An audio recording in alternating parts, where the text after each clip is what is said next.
Guys. अच्छा दोबारा से। आई नो कल आप लोगों ने ब्लॉग देख के ये बोला होगा, सोचा होगा कि भाई ये तो बिल्कुल ही काम नहीं करती, ब्लॉग नहीं बनाती, and all and all and all, और हमारे सवालों के जवाब भी नहीं देती, इग्नोर कर देती है हमारे कमेंट्स। तो भाई देखो, जब एक इंसान एक अचानक से कुछ नई चीज करता है ना, तो वो हो जाता है थोड़ा सा बिजी, ऐसी कोई बात नहीं है। अभी भी इनफैक्ट मैं नीचे से बस खाना वगैरह खा के और थोड़ा सा किचन का काम निपटा के ऊपर पढ़ने ही आई हूँ, ठीक है। बट मैंने सोचा कि भाई इतने सारे कमेंट्स आ रहे एक सेम चीज को लेके, तो क्यों ना उसका रिप्लाई कर दिया जाए। पहले तो भाई मैं ये सोच रही थी कि ये जो चीज है ना, ये मैं और सागर साथ में बताएंगे बनाएंगे ये वाला व्लॉग। बट लेकिन अब कि मैंने सोचा क्यों ना इसको इसी व्लॉग में डाल दिया जाए, क्योंकि भाई उसका और मेरा शेड्यूल इतना ज्यादा अलग हो रखा है। वो अपने अलग बिजी रहता है, मैं अपना अलग बिजी रहती हूँ। अब तो मतलब ये हो जाता है कभी कभी कि वो लेट सोता है और कभी कभी मैं जल्दी सो जाती हूँ, मैं लेट सोती हूँ। बहुत सारी चीजें हो जाती हैं टाइम के साथ, ठीक है। सो आप लोगों के बहुत, एक बार निकाल लो, आप लोगों के बहुत सारे क्वेश्चंस, बहुत सारे कमेंट्स इस चीज को लेके थे कि भाई गरिमा कौन सा कोर्स कर रही है, उसने लो क्यों ड्रॉप करी, या फिर आ, वो बता क्यों नहीं रही कौन से कॉलेज में एडमिशन लिया है, एंड ऑल बहुत सारी चीजें। तो भाई सबसे पहले मैं बता दूं, मैं वो चीज नहीं बताऊंगी कि मैंने कौन से कॉलेज में एडमिशन लिया है, क्योंकि मेरे को स्ट्रिक्टली कॉलेज की तरफ से मना किया गया है कि ये चीज आपको कॉलेज, इसकी बैटरी भी लो हो गई ना, तो आपको कॉलेज की, हालांकि मेरी एक रील में पता चल गया है, पर लेकिन कोई बात नहीं, क्योंकि यार ये जो कोर्स है ना मेरा, ये बहुत ही ज्यादा प्रोफेशनल है। और हमारे कॉलेज की टीचर्स को, यार देखो, अगर एक प्रोफेशन से हम जुड़ रहे हैं और एक चीज को हम कर रहे हैं, तो उस प्रोफेशन की भी रिस्पेक्ट करनी चाहिए और उस कॉलेज की भी रिस्पेक्ट करनी चाहिए जिसमें हम पढ़ रहे हैं। और बेसिकली मैं तो एक स्कूल में ही पढ़ रही हूँ, ठीक है, क्योंकि ये कॉलेज कम स्कूल ज्यादा है। बहुत ज्यादा ही स्ट्रिक्टनेस है भाई, क्योंकि इस प्रोफेशन के डीएनसी के अकॉर्डिंग इस प्रोफेशन में अगर कोई भी जा रहा है ना, सबसे पहले तो वो हॉस्टल में जरूर होना चाहिए, और बड़ी मुश्किल से मेरे को कॉलेज मिला था जिसमें हॉस्टल नहीं है, ठीक है। और बहुत कम ऐसे हैं कि जिसमें मैरिड वुमेन को जो है नहीं लेते। और इसकी बैटरी गई, मैं एक बार ये चार्जिंग पे लगा लूं। अब इसका चार्जर मुझे कहाँ मिलेगा?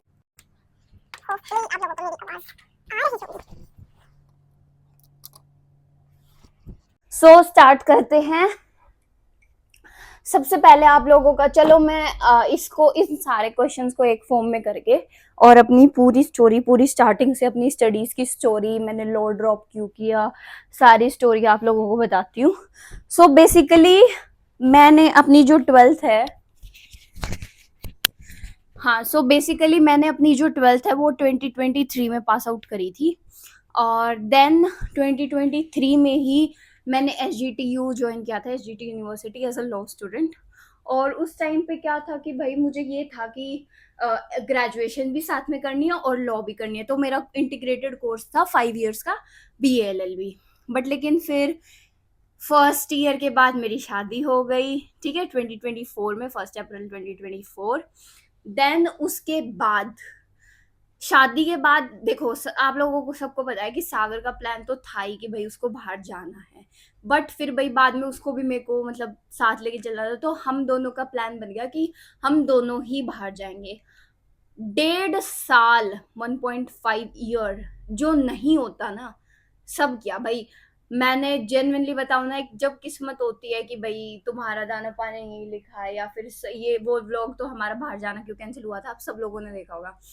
बट लेकिन इतनी मेहनत करी भाई, एग्जाम कोचिंग भी ली, एग्जाम दिए, और बहुत अच्छे मार्क्स आए थे मेरे, जेन्युइनली बताऊं तो, क्योंकि मैंने भाई उस चीज की तरफ से, एक बार तो मेरे को, एक बार तो ये था कि भाई अगर जब मेरी ट्वेल्थ हुई ना, तो मेरे को जाना था बाहर, बट लेकिन वही फैमिली स्ट्रिक्टनेस एंड ऑल, तो मेरी फैमिली ने जाने नहीं दिया था। तो सागर अब वो मुझे इतना सपोर्ट कर रहा है, तो मैंने भी सोचा क्यों क्यों ना इसको भी मैं अपनी तरफ से 100% मैंने भी अपनी तरफ से दिया, एग्जाम दिया, कोचिंग ली अच्छे तरीके से, बहुत अच्छे मार्क्स आए मेरे। आप लोगों को सबको पता है कि 8 बैंड्स आए थे मेरे, 7.5 या 8, हाँ, और स्पीकिंग में पूरे आए थे 9 बैंड्स। तो फिर भाई क्या हुआ कि है ना, हमारा बाहर जाना कैंसिल हुआ। बहुत ज्यादा दुख हुआ कि जिस चीज को आप लोगों ने भाई 1 डेढ़ साल दिया हो, है ना, मतलब हम लोग तो भाई उस पे पूरा डिपेंड ही हो गए थे कि बाहर जाना है, हमने इतनी प्रिपरेशंस कर रखी थी। अब क्या ही पास्ट लाइफ को याद करके क्या ही फायदा। पर दुनिया को तो पता है कि भाई हमने बहुत बहुत कुछ, मतलब हमारी फैमिली मेंबर्स को सबको पता है हमने बहुत कुछ उम्मीदें लगा रखी थी, बट कोई बात नहीं। तो फिर क्या हुआ, हमारा बाहर जाना कैंसिल हुआ। उसके बाद एक ना, ये मेरी लाइफ का, मैं बताऊँ ना, अब तक का 20-21 सालों में मेरी लाइफ का सबसे ज़्यादा ब्रेकिंग पॉइंट मेरे लिए ये था कि मैंने एक चीज़ को इतना दिया और उस चीज़ का मुझे ज़ीरो रिस्पॉन्स मिला। एक तो मेरा, लाइक एक यूपीएससी वाले इंसान का कॉन्फिडेंस टूटता है ना, कि वो 3 अटेम्प्ट करने के बाद उसका मतलब ज़मीन में कॉन्फिडेंस गिर जाता है। मैं तो बिल्कुल ऐसी हो गई थी, क्योंकि एक तो शादी हो गई। शादी इन द सेंस वो इस तरीके से नहीं टूटा कि भई शादी हो गई मेरी, अब तो मुझे ये करना पड़ेगा, बच्चे करने पड़ेंगे, फलाना-ढिमकाना। नहीं, देखो, इन-लॉज़ तो मेरे सपोर्टिव हैं।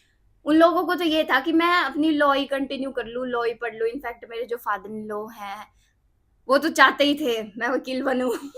और शायद ये चीज़ सच भी हो गई, बट टाइम के साथ होंगी अब बहुत सारी चीज़ें, क्योंकि अब मेरे लाइफ में कुछ और प्लान्स हैं। ठीक है? तो मैं कहाँ थी? हाँ, मैं यहाँ थी। तो भाई हमारा जब हुआ ना, तो उस टाइम पे सागर को तो इनफैक्ट उसने भाई अपना इतना पैसा इन्वेस्ट किया था, बहुत सारी चीज़ें इन्वेस्ट करी थी। तो हम दोनों को सँभलने में बहुत ज़्यादा टाइम लग गया। 6 महीने हम दोनों को सँभलने में लग गए। हमारी बीच में बेहद लड़ाइयाँ हुई थी, काफ़ी सारी चीज़ों को लेके। एक, पता है, इंसान ना एक-दूसरे को, ये होता है ना, समझ नहीं पाता। कहीं न कहीं देखो, उसको तो था ही और भई मेरे को भी था, पर लेकिन ये था, किसी की चीज़ दिख जाती है और किसी की चीज़ नहीं दिखती है, ठीक है? तो एक साइड से वो चीज़ दिख रही थी कि हाँ, ये दुःख में है, बट एक साइड से वो चीज़ नहीं दिख रही थी, ठीक है? बट फिर ये तो क्या है, किसी के कुछ ना होने से लाइफ रुक थोड़ी ना जाती है, हमें आगे बढ़ना ही पड़ता है ना चाहते हुए भी। फिर बहुत सारे लोगों ने मेरे को सजेशन दिया कि तू इस फील्ड में चली जा, इस फील्ड में चली जा, इसमें भी अच्छा स्कोप है, बाहर अब्रॉड भी और इंडिया में भी।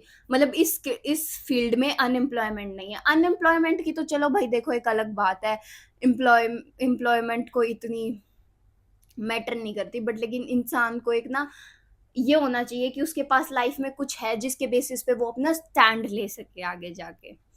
सागर ने फिर उसने मेरे को बहुत समझाया, बहुत सँभाला है। जेनुइनली मैं बताऊँ तो मैं तो इतना रो दिया करती हर एक बात पे, यार ये हो गया। कभी-कभी तो मैं उसको भी ब्लेम ब्लेम कर दिया करती, बट लेकिन कोई बात नहीं, सँभाल लिया। फिर जो वर्षा है मेरी ननंद, उसने भी फिर हमें बोला कि भाई तुम लोग इस फील्ड में, गरिमा इस फील्ड में कर लेगी, क्योंकि उसको कहीं न कहीं वो भी इसी फ़ील्ड से बाहर गई है एग्ज़ाम देके। उसने भी हालाँकि 2 एग्ज़ाम दिए हैं और उसको शायद 3-4 साल हो जाएँगे अब बाहर। आफ्टर कोविड गई थी वो। तो मैंने ना थोड़ी-सी छानबीन करी। पहले तो मेरा मन नहीं मान रहा था, क्योंकि पहले ना मैं ये सोच रही थी, यार जो चीज़ लॉ में भी, मैं तुम लोगों को बताऊँ ना, लॉ में भी मैंने ऐसे एडमिशन लिया था कि मेरे घरवाले, जब मैंने एडमिशन लिया ना, मेरे घरवालों को ऐसा लगता था, वकील छोरिया का कोर्ट में के काम है, या फिर मतलब एक ऐसे होती है ना। पर लेकिन भाई मेरे घरवाले ना एक बार बोल देते, बट फिर उनको पता था कि ये कर लेगी चीज़ों को। एक बार ये रोएगी पर बाद में ये ज़रूर कर लेगी। पर फिर जो मेरे घरवाले हैं उन्होंने मेरा एडमिशन करा दिया था। पर लेकिन मुझे ना बाद में बहुत ज़्यादा गिल्ट हुआ था कि भई एक जिस चीज़ के लिए तू इतना लड़ी थी, तूने अपने आप को इतना सोचा था, अचानक से तूने वो चीज़ अपनी लाइफ़ से यूँ हटा दी, पता भी नहीं चला।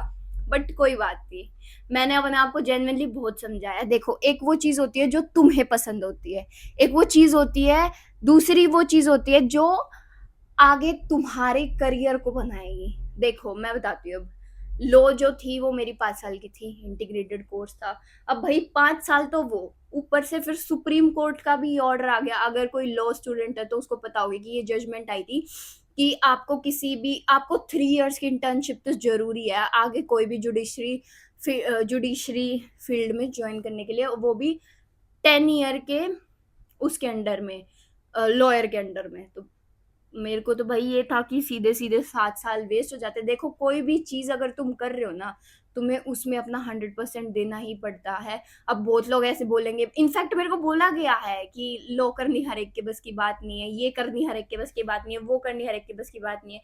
बट कोई बात नहीं, लेट देम स्पीक, ज़बान सबको है, ठीक है? तो फिर उसके बाद ये हुआ भई, तो फिर मैंने सोचा अब अपने लाइफ को थोड़ा-सा रीस्टार्ट करते हैं, अपने आप को थोड़ा मोटिवेट किया। सागर ने फिर मेरा इस फील्ड में एडमिशन करवाया, उसने मेरे को बहुत समझाया जेनुइनली बताऊँ तो। फिर जो है मैंने इस फील्ड से रिलेटेड बहुत सारी ताक-झाँक करी कि कहाँ पे क्या है। तो मेरे को ना मोटिवेशन सबसे ज़्यादा जो मिला ना वो सागर की सिस्टर्स से मिला, सिस्टर नहीं सिस्टर्स।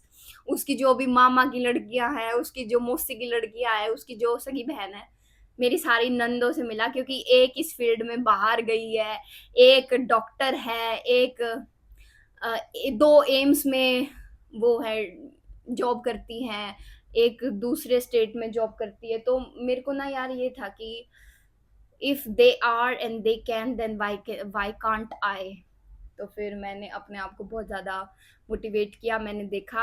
इनफैक्ट जो मेरी भाभी है ना उन वो भी ऑस्ट्रेलिया, एक तो ऑस्ट्रेलिया में है, एक यूके में है, वो भी इसी फील्ड से बाहर गई है और वहाँ सेटल्ड है। देन मैं नर्सिंग कर रही हूँ। तुम लोगों को बता दूं, इस फील्ड क्या बोले जा रही है, ये पॉइंट नहीं बता रही है क्या कर रही है। तो मैं बता दूं, अब मैं कर रही हूँ नर्सिंग, ठीक है? और वो जो है मैंने नई नई स्टार्ट करी है, क्योंकि भाई साइंस मैंने अपनी लाइफ में कितने साल बाद स्टार्ट करी, तुम लोगों को पता है? 5 साल बाद। 10th के बाद मैंने साइंस को हाथ तक नहीं लगाया था, बिकॉज मैं इतनी ज़्यादा डीप थी ना अपनी ह्यूमैनिटीज स्ट्रीम में और अपने इसको लेके, अपनी करियर को लेके, कि भाई मेरा और दूसरी फील्ड की तरफ ध्यान बहुत कम जाता था। बट लेकिन ये था कि मुझे थोड़ा थोड़ा हो जाती थी चीज़ें, जैसे वहाँ से सुन लिया तो ठीक है। फिर मैंने इसमें अब एडमिशन लिया है। अब मेरा तुम लोग रूटीन देख ही रहे हो, कॉलेज जाती हूँ, आती हूँ, पढ़ती, फिर चली जाती हूँ। तो बहुत सारी चीज़ें लाइफ में ऐसी हो जाती हैं कि आप लोगों को अपने आप को मोटिवेट करना पड़ता है लाइफ में। किसी किसी की कभी कभी अगर कोई भी ना हो ना, तो अपना आपा जरूर एक दूसरे के साथ होना चाहिए, तुम्हारे साथ होना चाहिए कि तुम कर लोगे उस चीज को, ठीक है? और जिसके साथ उसकी फैमिली है, उसके हस्बैंड है या सब कुछ है, तो वो तो बहुत अच्छी चीज है, ठीक है? सो ये था कि आप लोग पूछ रहे थे लो ड्रॉप क्यों करी, कौन से कोर्स में एडमिशन लिया, कहाँ एडमिशन लिया, तो that's the reason. And vlog ना बनाने का भी रीजन मैं बता दूं, क्योंकि आप लोगों ने देखा होगा भाई मेरे को काम जेन्युइनली बहुत मिलता है। और इनफैक्ट मेरे को ना इस चीज में, एक तो मैं नहीं हूँ, क्योंकि साइंस में ना ऐसा है कि वास्ट होती हैं बहुत सारी चीजें, हमें बिल्कुल डीप पढ़ना पड़ता है। लाइक एक ह्यूमन बॉडी है, उसके ऑर्गन्स है, फिर उसके भी अलग अलग नेम्स है, हर छोटी से छोटी चीज़ ना हमें बहुत ज़्यादा पढ़नी पड़ती है। तो मैं रिवीजन भी मुझे साथ साथ करनी पड़ती है, क्योंकि हमारे बहुत सारे असाइनमेंट्स भी होंगे, आगे हमारे टेस्ट भी हो जाते हैं कभी कभी बिना बताए, जैसे आज हमारा एक ओरल हुआ था, कल रिटर्न होगा। सो मुझे ना अपने आप को हर एक चीज़ में प्रिपेयर रखना पड़ता है। तो मैं ये सोच रही हूँ कि भाई देखो, आप लोग बुरा मत मानना कि भाई ये काम नहीं करती, ये वो नहीं करती, या फिर कुछ भी सोचना, बट लेकिन है ना, मैं अपने आप को थोड़ा चीज़ों को लेके प्रिपेयर करके चलती हूँ अब अपनी लाइफ में, क्योंकि अब ना मुझे अपनी स्टडीज़ को लेके ज़्यादा टेंशन रहती है, जो कि मैं नहीं चाहती कि जैसा मेरे साथ लाइफ में पहले हुआ है वो चीज़ें दोबारा रिपीट हो। इसीलिए मैं अपना ब्लॉगिंग को इतना ज़्यादा टाइम नहीं दे पाती, मैं अपनी रील्स इतनी ज़्यादा नहीं डाल पाती। उसमें देखो सागर का भी कोई कसूर नहीं है, क्योंकि उसने भी वो चीज़ स्टार्ट नहीं करी थी, वो चीज़ मैंने स्टार्ट करी थी। उसने इनफैक्ट मेरा उसने एक जगह सपोर्ट ही किया है, मेरा साथ दिया है हर एक चीज़ को लेके। तो यही सब रीज़न है कि मैं नहीं कर पाती चीज़ों को हैंडल, 2 चीज़ों को एक टाइम पे हैंडल। बट मैं कोशिश करती हूँ कि मेरे से हो जाए, बिकॉज़ अगर हम जब तक चीज़ों को साथ लेके चलना नहीं सीखेंगे ना, तो हम अपने आप को सँभालना कैसे सीख पाएँगे? समझ रहे हो तुम लोग? अब बात को ज़्यादा ना बढ़ाते हुए, मुझे भी पढ़ना है। तो इस चीज़ को करती हूँ मैं यहीं पे एंड। आपके क्या व्यूज़ हैं, ठीक है, मेरी ये कहानी सुनने के बाद? वैसे तो देखो, आज मैं एक हाउसवाइफ भी हूँ, ब्लॉगर भी हूँ, स्टूडेंट भी हूँ, और थोड़े दिनों में क्या पता क्या बन जाऊँ। तो तुम लोग ना थोड़ा-सा यार एक दूसरे को ना, तुम लोगों को नहीं पता किसी की साइड स्टोरी क्या हो सकती है, तो तुम लोग ना सबसे ज़्यादा तो एक ना ह्यूमन नेचर रखा करो, ह्यूमैनिटी रखो अपने अंदर की, थोड़ी-सी इंसानियत दिखाओ दूसरे के साथ, अपने कलीग्स को, अपने दोस्तों को। मैंने तुम्हें वो मेरी मम्मी जब हॉस्पिटल में एडमिट थी, मैंने तुम्हें वो इंसिडेंट बताया था ना कि वो आंटी पे कैसे चिल्ला रही थी, मुझे वो चीज़ देख के भी बड़ा दुःख हुआ था। बट कोई बात नहीं, लाइफ़ है, इंसान है, ऐसे सब करते रहते हैं। सो आपका टाइम वेस्ट ना करते हुए बाय टाटा, और कमेंट्स ज़रूर करना, ज़रूर। मैं जानना चाहती हूँ क्योंकि तुमने कल के ब्लॉग में ऐसा भर-भर के गरिमा यार किया कर, गरिमा यार तुम्हारी, अरे मुझे पता है यार, बट कोई बात नहीं, ठीक है? बाय। राम राम सहाराना। मार गयो छोरा जाट का, मरा था जो